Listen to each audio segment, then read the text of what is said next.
Chapter 3 WhiteFang.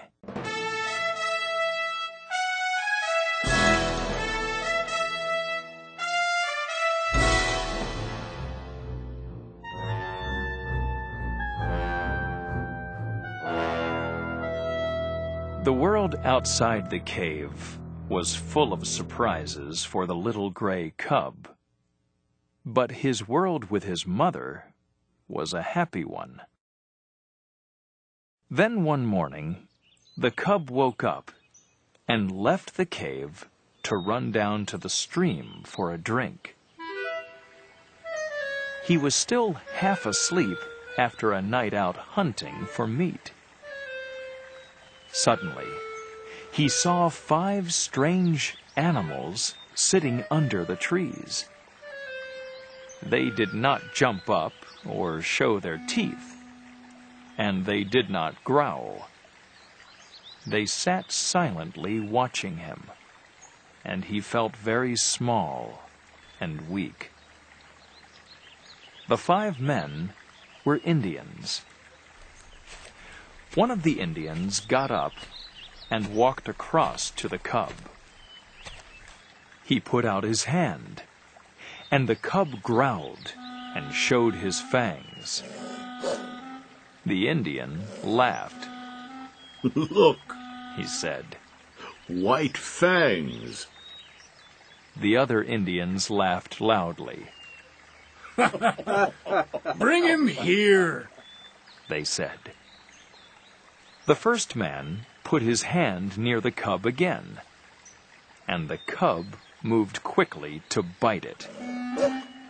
Immediately, the Indian hit the cub on the head and knocked him to the ground. The 4 other Indians started to laugh again, but they stopped when they heard a noise. The cub heard it too. It was his mother coming. The angry she-wolf ran into the middle of the little group and growled loudly. The men quickly moved away from the cub. Then one of them looked at the she-wolf in surprise. "Kiche!" he called. The she-wolf stopped growling, and a strange light came into her eyes. "Kiche!" the man said again. And now the she-wolf became quiet and lay down on her stomach. The cub did not understand. He was surprised to see the Indian put his hand on the she-wolf's head, and even more surprised when she didn't bite him. After this, the other men came across and touched the she-wolf and spoke to her. "Her father was a wolf, but her mother was a dog," one of the Indians said. "Do you remember 3 Eagles?" "Yes, Gray Beaver," a second man said. "She ran away a year ago." "Yes, because there was no food for the dogs," Gray Beaver said.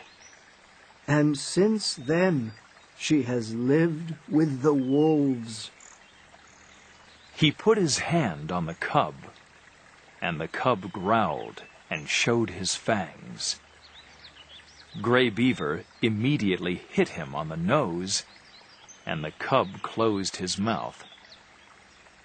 Then the Indian rubbed the cub's head between the ears and up and down his back.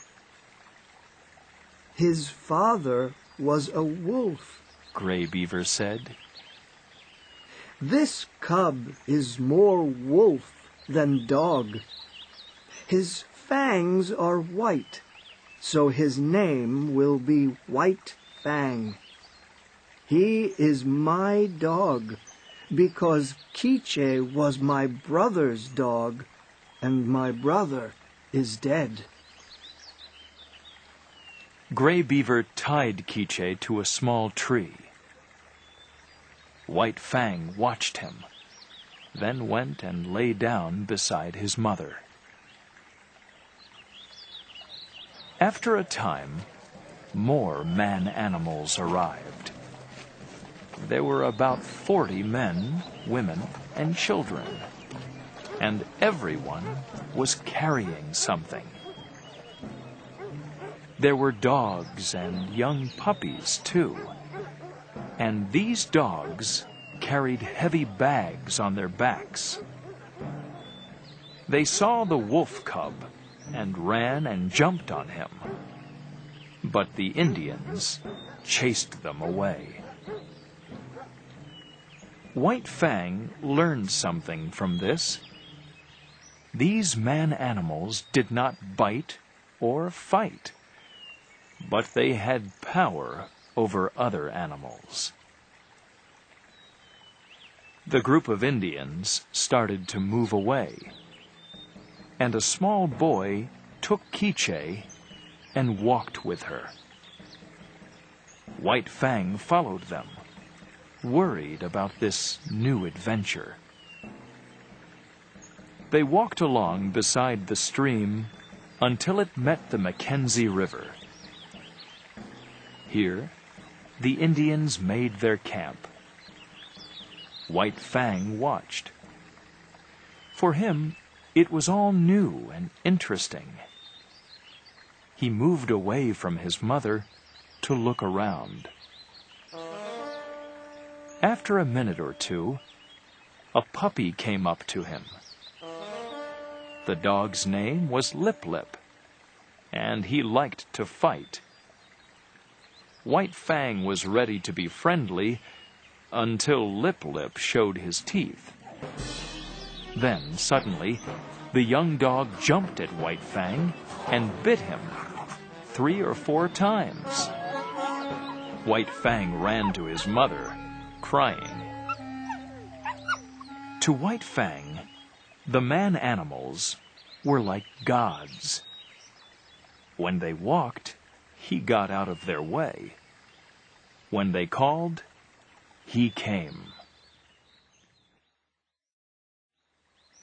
One day, 3 eagles got ready to go on a journey up the Mackenzie River, and Gray Beaver gave him Quiche to take with him. WhiteFang watched 3 eagles take his mother onto a canoe.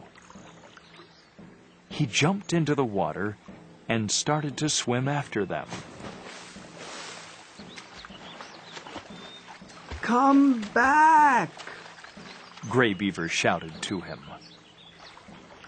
The Indian got into his canoe and went after the cub.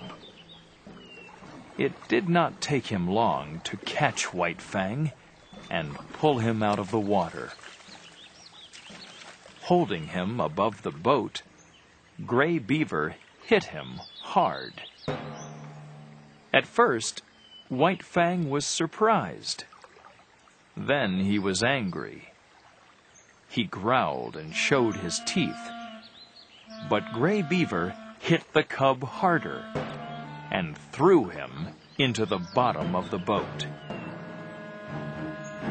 WhiteFang waited only a second or two before biting the Indian's foot. It was a big mistake.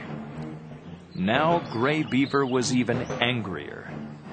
He hit the cub again and again with his hand and with the paddle of his canoe, until WhiteFang was too hurt and afraid to bite him. He followed Gray Beaver to his teepee. That night, he remembered his mother and cried loudly. Gray Beaver woke up and hit him. After that, the cub only cried quietly when the gods were near him.